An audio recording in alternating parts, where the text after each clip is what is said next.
नमस्कार भक्तों। जय श्री कृष्ण। राधे राधे। जय प्रेमानंद महाराज की।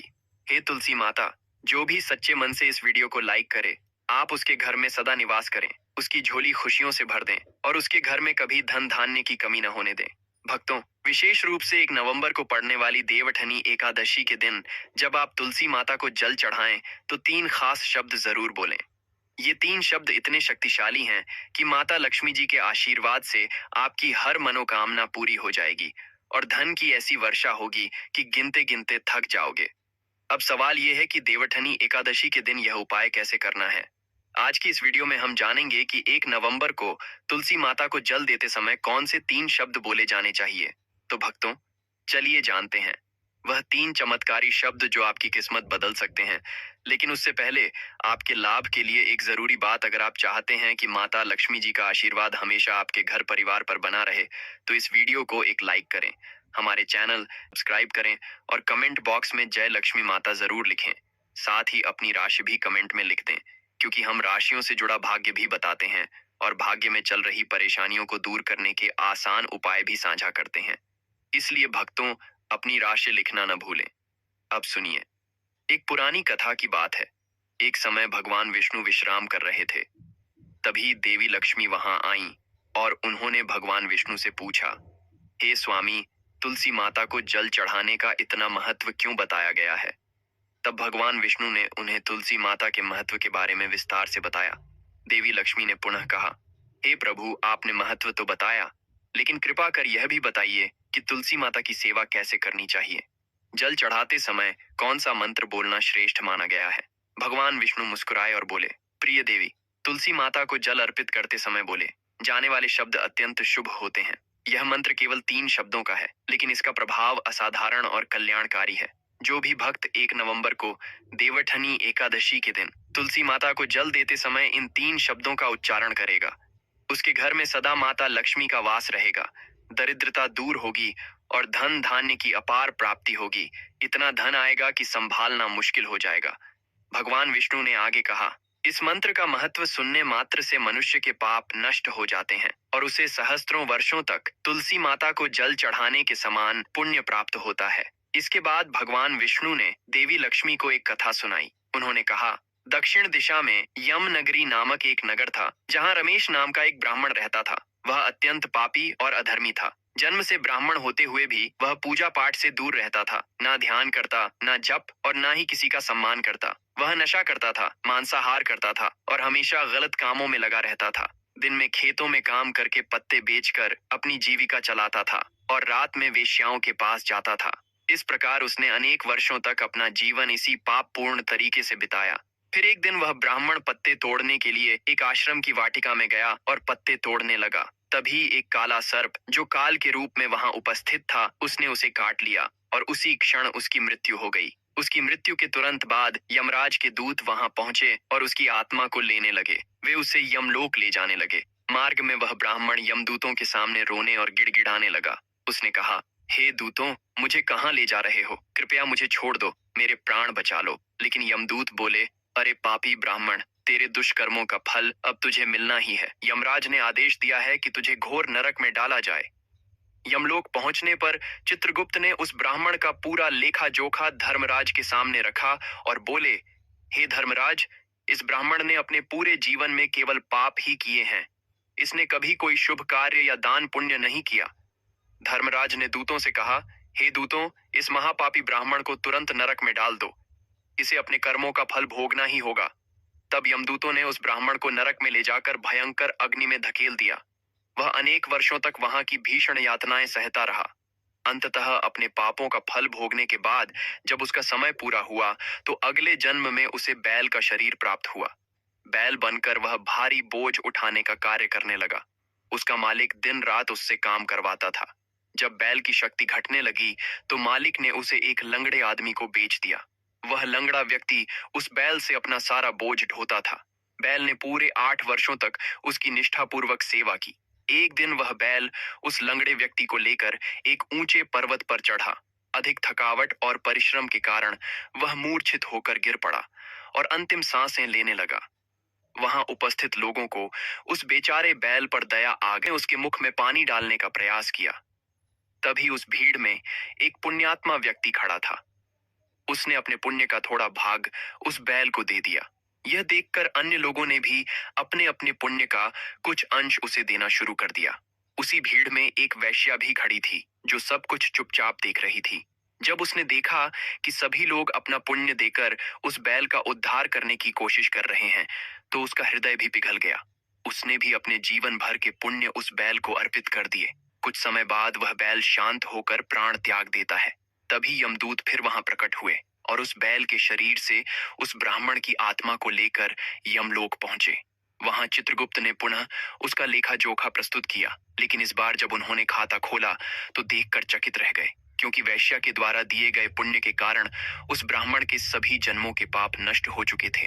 तब यमदेव ने कहा, हे ब्राह्मण, उस वैश्या ने तुझे अपना पुण्य देकर तुझ पर महान उपकार किया है। उसके पुण्य के प्रभाव से तेरे सारे पाप समाप्त हो गए हैं, इसलिए अब तुझे फिर से मनुष्य जन्म प्राप्त होगा। इस प्रकार वह ब्राह्मण पृथ्वी पर एक श्रेष्ठ ब्राह्मण कुल में जन्म लेता है। उस महान पुण्य के प्रभाव से उसे अपने पूर्व जन्म की सारी बातें स्मरण आने लगती हैं। जब वह बड़ा होता है तो उसे याद आता है कि पिछले जन्म में जब वह बैल था तब एक वैश्या ने उसे अपना पुण्य दिया था। उसके मन में उस वैश्या को खोजने की तीव्र इच्छा जागती है। वह खोजते खोजते उस नगर में पहुंचता है जहां वह वैश्या रहती थी। अब वह वृद्धा हो चुकी थी। ब्राह्मण ने जाकर उसके चरणों में बार बार प्रणाम किया और कृतज्ञ होकर धन्यवाद देने लगा। वैश्या ने आश्चर्य से पूछा, हे ब्राह्मण श्रेष्ठ, आप कौन हैं और मुझे धन्यवाद क्यों दे रहे हैं? मैंने ऐसा क्या किया है जो आप बार बार मुझे नमस्कार कर रहे हैं? तब वह ब्राह्मण नम्रता से बोला, हे माँ, मैं वही बैल हूँ जिसे आपने अपने पुण्य देकर जीवन दान दिया था।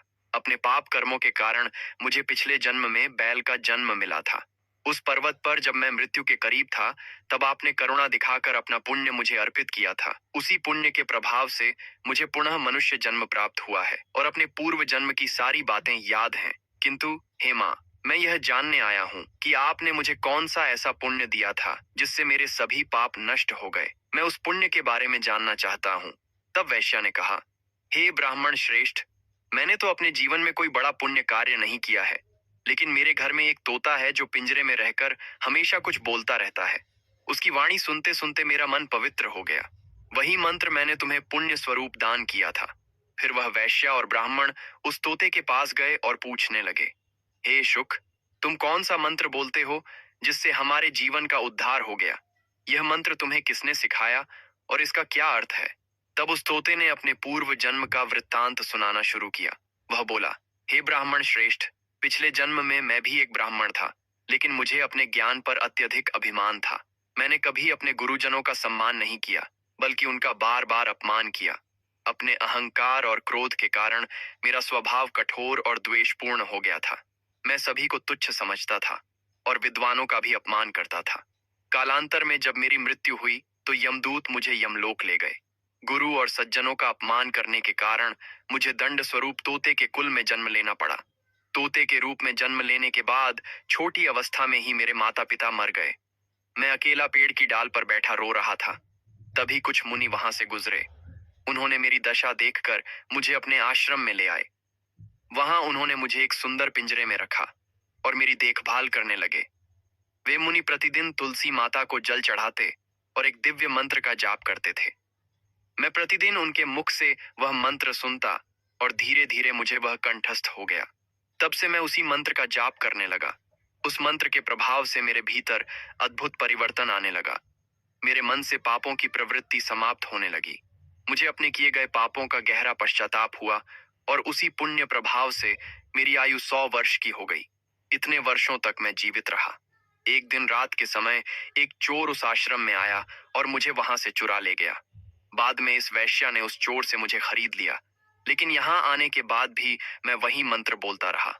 उस मंत्र को सुनकर इस वैश्या का अंतःकरण शुद्ध हो गया। उसने अपने पुराने गलत कर्मों को छोड़कर भगवान विष्णु की भक्ति शुरू कर दी। हे ब्राह्मण देव, उसी मंत्र के प्रभाव से मेरे और इस वैश्या दोनों के सारे पाप नष्ट हो गए। यही वह मंत्र है जिसने तुम्हें भी पाप मुक्त कर दिया है। इस प्रकार तोते ने उस ब्राह्मण और वैश्या को पूरा वृत्तांत सुनाया। दोनों यह कथा सुनकर अत्यंत प्रसन्न हुए और उन्होंने निश्चय किया कि अब वे प्रतिदिन तुलसी माता को जल चढ़ाएंगे और उसी मंत्र का जाप करेंगे। कुछ समय बाद उस ब्राह्मण वैश्या और तोते ने उस दिव्य मंत्र के प्रभाव से दिव्य विमानों में बैठकर विष्णु लोक की यात्रा की। भगवान विष्णु ने देवी लक्ष्मी से मुस्कुराते हुए कहा, हे देवी, देखा आपने, केवल तुलसी माता के मंत्र के प्रभाव से उस तोते वैश्या और ब्राह्मण के सारे पाप मिट गए। इसी कारण हर व्यक्ति को 1 नवंबर को देव उठनी एकादशी के दिन तुलसी माता को जल अर्पित करते हुए इस मंत्र का जाप अवश्य करना चाहिए। ठीक है ना? समझ गए ना कि यह उपाय कैसे करना है? वह मंत्र इस प्रकार है, ओम वृंदावन स्वाहा, ओम वृंदावन स्वाहा। जो स्त्री 1 नवंबर को देव उठनी एकादशी पर तुलसी माता के सामने यह मंत्र बोलेगी, वह सौभाग्यशाली बनेगी, और जो पुरुष इसका जाप करेगा, माता लक्ष्मी जी के आशीर्वाद से उसे अक्षय धन की प्राप्ति होगी। इतना धन आएगा कि गिनते नहीं बनेगा। जिस घर में देव उठनी एकादशी पर तुलसी माता की पूजा होती है, वहां लक्ष्मी जी का सदा वास रहता है। तुलसी माता का यह मंत्र फलदायी और सिद्धियों को प्रदान करने वाला है। स्त्रियों को चाहिए कि स्नान करने के बाद बाल बांधकर मांग में सिंदूर लगाकर तुलसी माता को जल चढ़ाएं और उनकी परिक्रमा करें। शाम के समय तुलसी माता के पास दीपक जलाने से घर में सुख और समृद्धि आती है। भगवान विष्णु की पूजा तुलसी माता के बिना अधूरी मानी जाती है। तुलसी का एक पत्ता चढ़ाने से भगवान उतने ही प्रसन्न होते हैं जितने हजारों अमृत के घड़े अर्पित करने पर भी नहीं होते। जो व्यक्ति तुलसी माता का आदर करेगा और 1 नवंबर को देवठनी एकादशी के दिन उनके इस मंत्र का जाप करेगा, उसे न केवल इस लोक में बल्कि परलोक में भी शुभ फल प्राप्त होगा। तुलसी के पत्तों का दान ऐसा पुण्य देता है कि मृत्यु के समय जो व्यक्ति तुलसी के पत्ते या उसका जल ग्रहण करता है, वह अपने सारे पापों से मुक्त होकर सीधे भगवान विष्णु के धाम जाता है। भगवान विष्णु ने कहा, पूर्णिमा, अमावस्या, द्वादशी और सूर्य संक्रांति के दिन मध्याह्न या रात्रि में तेल लगाकर बिना स्नान किए अथवा बिना हाथ पैर धोए रात के वस्त्र पहनकर तुलसी के पत्ते तोड़ना महापाप होता है। श्राद्ध, व्रत, दान, प्रतिष्ठा और देव पूजा के लिए तोड़े गए तुलसी के पत्ते 3 रात तक पवित्र रहते हैं। तुलसी के पत्तों को नष्ट किए बिना उसके अग्रभाग को ही तोड़ना चाहिए। तुलसी की मंजरी, जो सभी फूलों में श्रेष्ठ मानी जाती है, उसे तोड़ते समय यह ध्यान रखना चाहिए कि पत्तियां जुड़ी रहें। पौधे को झकझोरे बिना केवल अग्रभाग ही तोड़ना चाहिए ताकि पूजा का फल कई गुना बढ़े। तुलसी के पत्तों को कभी नाखून से नहीं तोड़ना चाहिए, क्योंकि ऐसा करने से पाप लगता है। रात के समय तुलसी के पौधे को छूना या उसके पत्ते तोड़ना भी अशुभ माना गया है, क्योंकि उस समय तुलसी माता विश्राम की अवस्था में होती है। गुरुवार के दिन तुलसी माता को थोड़ा कच्चा दूध अर्पित करें और इस दौरान ओम नमो भगवते वासुदेवाय नमः मंत्र का जाप करें। तुलसी के पौधे के पास शालिग्राम रखें, उस पर तिल चढ़ाएं और चंदन का तिलक करें। यदि कोई महिला मासिक धर्म के समय है तो तुलसी माता की पूजा से परहेज करें, क्योंकि उस समय तुलसी को छूना पाप माना गया है। इससे महिला की दुर्गति हो सकती है। भक्तों, इस प्रकार भगवान विष्णु ने देवी लक्ष्मी को तुलसी माता को जल अर्पित करने के इस मंत्र का महत्व बताया। ठीक है, तो अब आप भी 1 नवंबर को देव उठनी एकादशी पर यह उपाय अवश्य करें। दोस्तों, यह सारी जानकारी जनरुचि को ध्यान में रखकर दी जा रही है। ज्योतिष और धर्म से जुड़े उपायों को हमेशा अपनी आस्था और विश्वास के आधार पर अपनाएं। हमारा उद्देश्य केवल आपको बेहतर जानकारी देना है। इस संदर्भ में हम किसी भी प्रकार का दावा नहीं करते। दोस्तों, अगर आपको यह वीडियो पसंद आई हो तो कमेंट बॉक्स में जय मां लक्ष्मी जरूर लिखें और हमारे चैनल्स को सब्सक्राइब करना न भूलें। दोस्तों, मिलते हैं अगली वीडियो में एक नई जानकारी के साथ। तब तक के लिए जय श्री राम।